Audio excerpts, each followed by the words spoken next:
क्या कहा कहते हैं? क्या कहा कि ते कोरेरो इते रेओ मारी nga wakatwa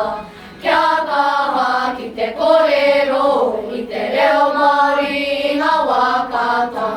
anei te marama o mahuru mari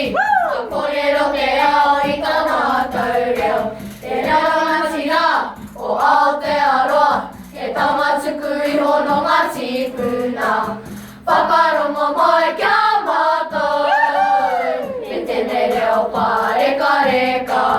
whakarongo mai kia mātou e tēnei reo pāreka reka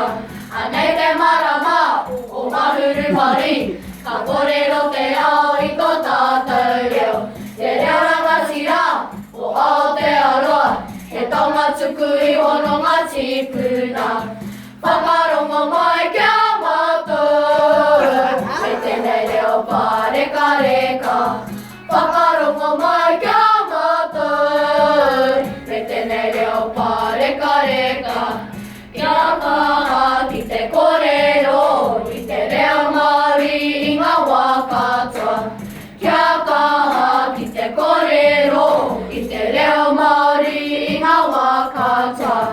ki te kainga ki te kura ki a maki tāna rā whakawaritia tō reo Pākehā ki ngā koti, ki ngā whira, ki a wahi katoa kei ngā hoki whai ao ki te ao